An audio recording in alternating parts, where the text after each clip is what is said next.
प्रणाम देव।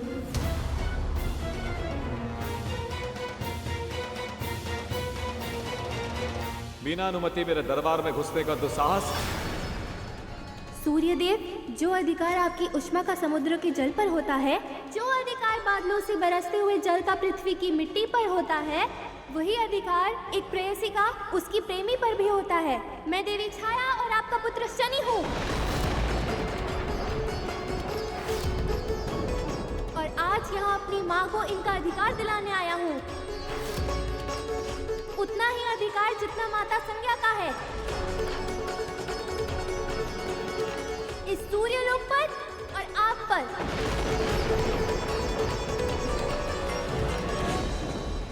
अधिकार की चर्चा ये सबोध मुख से तुझे अधिकार किसने दिया बालक कि मुझ तक और मेरे लोक तक आने का दुस्साहस करे? भूल तुम्हारी नहीं, तुम्हारी माता की। जब तुम्हें ही अपना उचित स्थान स्मरण नहीं रहा तो अपने बालक को क्या सिखाओगे? संज्ञा की छाया थी तुम, बस, और कुछ नहीं। ना तुम्हारा कोई अस्तित्व था, ना कोई आकार। योग, संयोग, कष्ट, सुख, वेदना, दुख, अपमान, सम्मान, कोई भावना नहीं थी तुम में। चेतना से शून्य थी तुम, बिल्कुल जड़। संज्ञा ने तुम्हें अपनी दासी, अपनी सेविका के रूप में जन्म दिया। ये साकार रूप दिया केवल इसलिए कि ये मेरा विकराल ताप सहन नहीं कर पा रही थी, इसलिए नहीं कि तुम इनके ही अधिकार का हरण कर लो। मुझे प्रेम करने का अधिकार तुम्हें नहीं था छाया। सत्य तो यह है कि जब संज्ञा मेरे पास लौट आई थी तो तुम्हें फिर से इनमें समा जाना चाहिए था। तुम्हारी रचना एक विशेष उद्देश्य के लिए की गई थी। यदि वो उद्देश्य ही समाप्त हो गया तो तुम्हारा अस्तित्व भी समाप्त हो जाना चाहिए था। पर तुमने ऐसा नहीं किया, क्योंकि तुम भी जानती थी संज्ञा जैसी पवित्र स्त्री में वापस समा जाने का अधिकार तुम खो चुकी हो।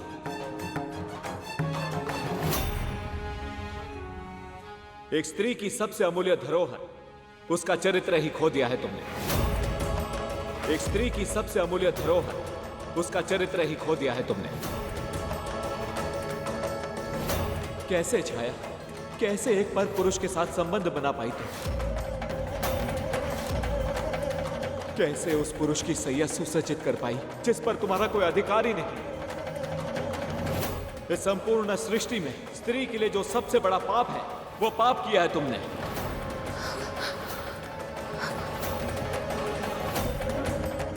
तुम कलुषित हो चुके हो छाया। पतिता हो तुम, पतिता। तुम कलुषित हो चुके हो छाया।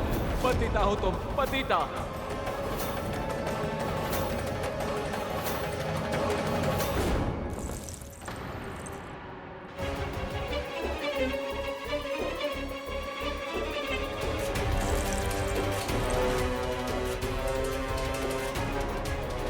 आगे बोलो।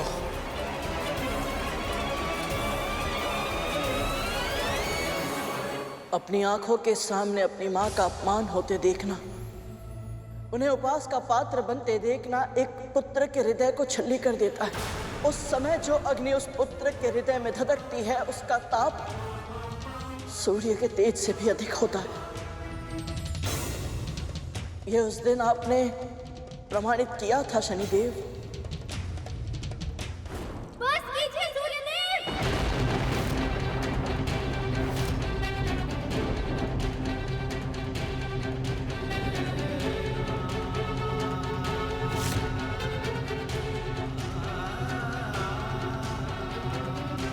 यदि मेरी माँ का स्वतंत्र अस्तित्व नहीं था तो अपना चरित्र कैसे खोया इन्होंने?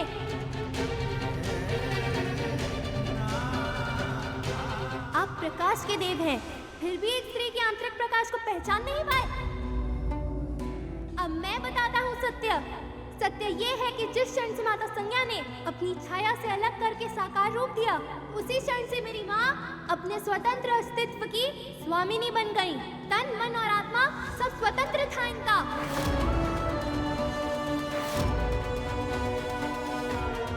इन्हीं के मनोभावों से संचालित वियोग, संयोग, कष्ट, सुख, वेदना, प्रेम सभी भावनाएं थी इनके मन में। इसलिए आपकी सेवा करते करते इनके मन में आपके प्रति आकर्षण उत्पन्न हुआ। फिर प्रेम हो जाना तो स्वाभाविक ही था। और आपने भी तो इनके प्रेम का उत्तर प्रेम करके ही दिया था।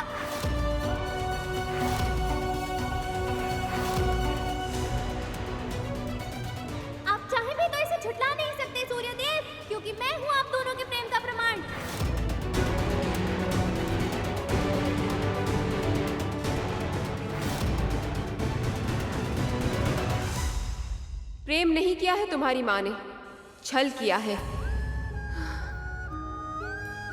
मेरा रूप धर के मेरे पति के साथ संबंध बनाए हैं, उन्हें अंधकार में रखकर। इस सभा में उपस्थित प्रत्येक सभासद ये जानता है कि सूर्य देव के पास सत्य को जान लेने की अद्भुत शक्ति है। कोई भी रहस्य इनसे छुपा नहीं रह सकता। पर इससे भी अधिक महत्वपूर्ण ये है ही माता, यदि एक पुरुष यह नहीं जान पाता कि उसकी शैया में संबंध बनाती स्त्री उसकी पत्नी है या कोई और, तो कटाक्ष उस स्त्री के चरित्र पर नहीं, स्वयं उस पुरुष के चरित्र पर होना चाहिए।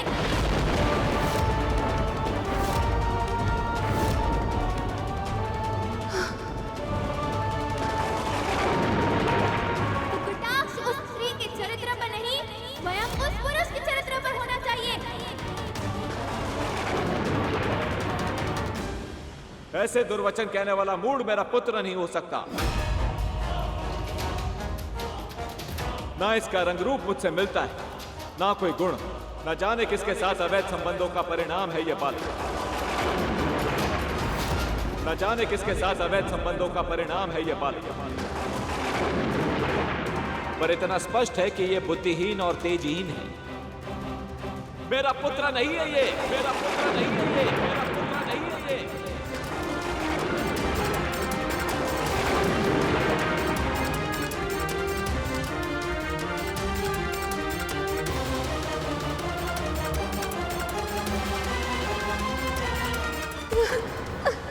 ये क्या कह दिया स्वामी आपने, ये क्या कह दिया? इतना बड़ा लांछन, इतना बड़ा आरोप, ये सुनने से पहले मेरे प्राण क्यों नहीं चले गए?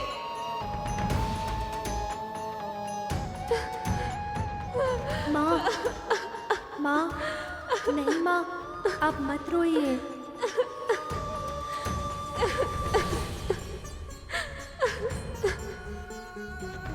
इन्हें प्रमाण चाहिए ना? मैं देता हूँ इन्हें अपना प्रमाण। मेरा तेज देखना चाहते हैं ये? अब मैं दिखाऊंगा इन्हें अपना तेज।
सूर्य संज्ञा और छाया की भी सोच से परे था। ये बालक ऐसी शक्ति साधेगा कि सूर्य संज्ञा शून्य हो जाएंगे, हर सभासद भौचक रह जाएगा।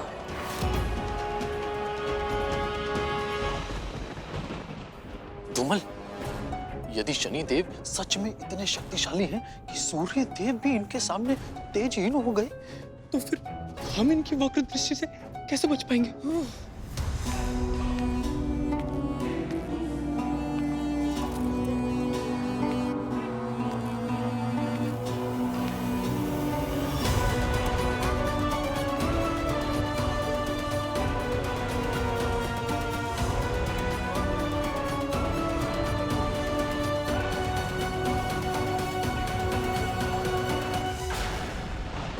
क्या हुआ गरुड़? तुम मौन क्यों हो गए? उस दिन शनिदेव का क्रोध, उनका तेज सबको दिखाई दिया था। पर किसी को उनकी पीड़ा नहीं दिखाई दी थी। उनके हृदय में उठता भवंडर किसी को नहीं दिखा था। संसार में ऐसा कोई पुत्र नहीं है जो अपने पिता का अनादर करना चाहता हो, पर अपने मां के सम्मान के लिए शनिदेव को अपने पिता के विरुद्ध सर उठाना पड़ा। इस बात की पीड़ा कितना दंश देती है, ये कोई और नहीं समझ सकता। ये क्या कर रहे हो तुम? बस करो, इन्हें क्षमा कर दो पुत्र। हमें तुम्हारी शक्ति का आभास नहीं था, अब हमें ज्ञात हो गया है। इनसे अपनी दृष्टि हटा लो पुत्र। इस विमाता की बात मानो पुत्र, ये तुम्हारे पिता हैं और पिता पूजनीय होते हैं। तुम्हारे पिता को सारा संसार पूजता है, समस्त संसार का जीवन इन्हीं से संचालित होता है। अपने पिता को प्रताड़ित मत करो पुत्र। पिता से भी बड़ा स्थान होता है माँ का, और इन्होंने मेरी माँ का अपमान किया है, मेरी माँ का अधिकार छीना है इन्होंने। उनके साथ जो अन्याय किया है उसका दंड मैं इन्हें दे के रहूंगा। आज न्याय करूंगा मैं।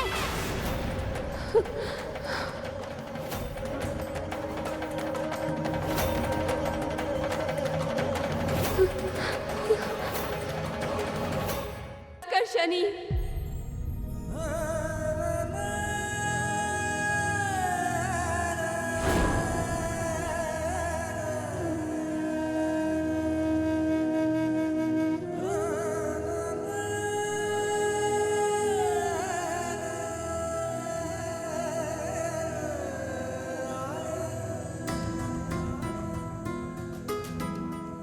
माँ, आप क्यों? अपने पिता का अपमान करने का साहस भी कैसे किया तूने? जब कोई हमारे साथ अनुचित करे तो प्रति उत्तर में हम भी उसके साथ अनुचित व्यवहार करके कुछ भी ठीक नहीं कर सकते पुत्र। न्याय का अर्थ सदैव दंड देना नहीं होता है पुत्र। तू मुझे न्याय दिलाना चाहता था, पर तूने सूर्यदेव का तेज छीनकर संसार के सभी प्राणियों को जो कष्ट पहुंचाया है उसका आभास है तुझे। संसार में त्राही त्राही की पुकार मची है, क्या ये उन सब के साथ अन्याय नहीं है? न्याय का एक ही सिद्धांत है पुत्र, सहस्त्र अपराधी मुक्त हो जाएं, पर एक भी निर्दोष को दंड नहीं मिलना चाहिए।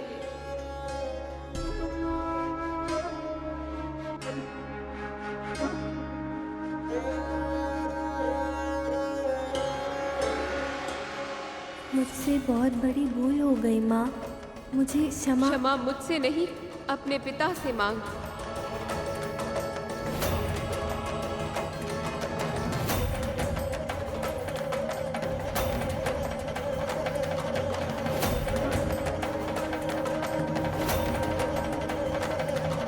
भूल तो मुझसे हुई है पुत्र। देवी छाया, मैं आपको अपनी पत्नी के रूप में और शनि को अपने पुत्र के रूप में स्वीकार करता हूं।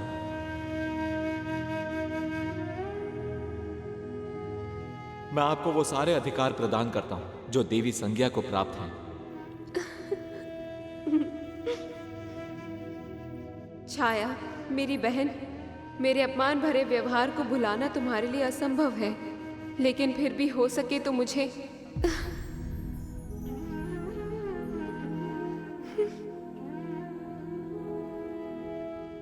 माता, पिताजी,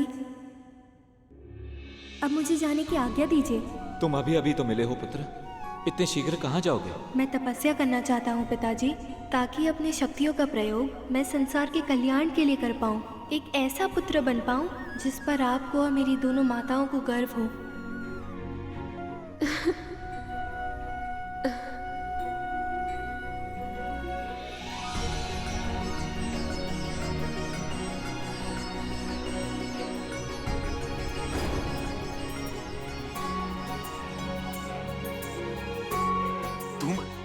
हमारी माँ ने शनिदेव के बारे में हमें ये सब क्यों नहीं बताया?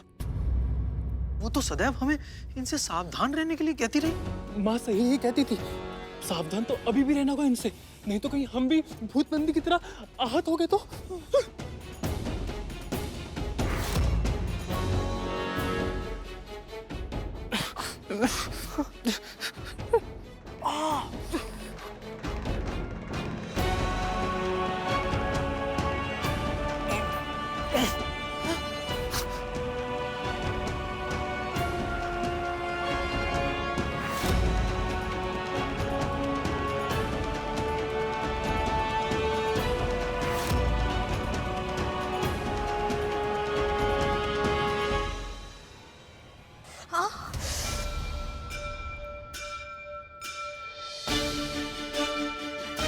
क्या हुआ?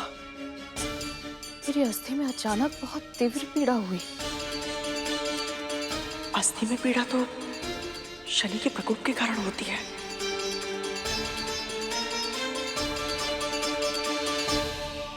कहीं ऐसा तो नहीं कि गरुड़ की पीड़ा का आभास तुझे हो रहा है?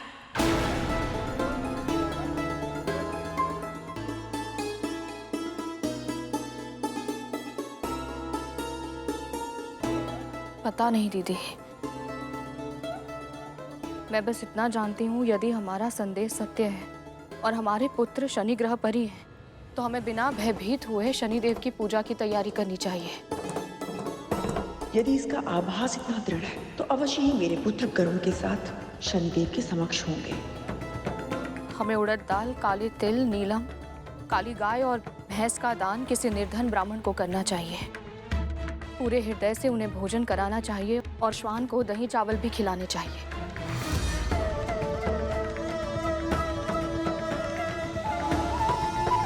तू इतनी शांत कैसे है? तुझे तेरे पुत्र के लिए भय नहीं लग रहा है?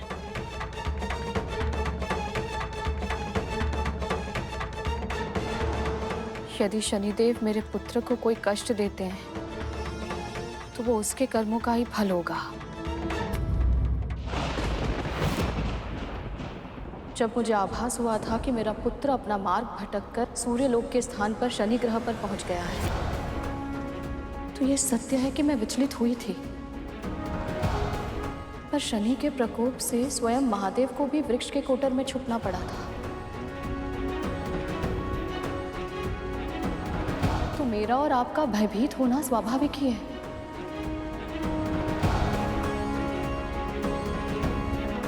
पर जो हो रहा है वो हमारे नियंत्रण में नहीं है।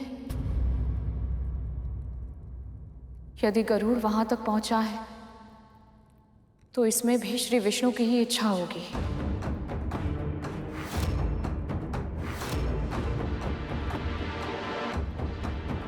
और मेरे हरि की हर इच्छा में अच्छाई छुपी होती है।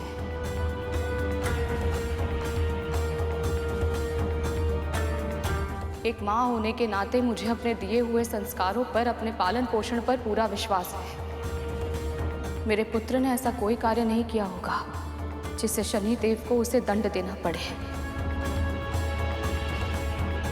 इसलिए मुझे कोई भय नहीं लग रहा।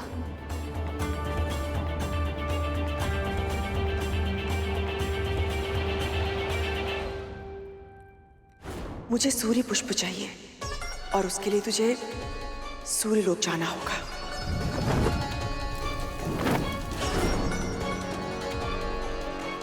क्या हुआ, आप किस सोच में पड़ गई?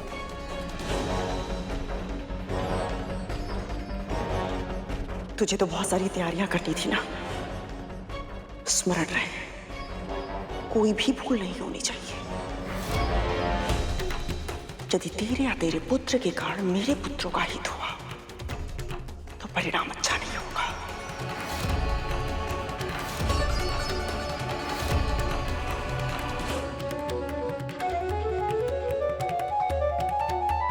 माँ, आपके संस्कारों को मैं हमेशा स्मरण रखूंगा, चाहे मेरे प्राण ही क्यों न चले जाएं। आपको कहीं भी शीश झुकाने का अवसर नहीं दूंगा।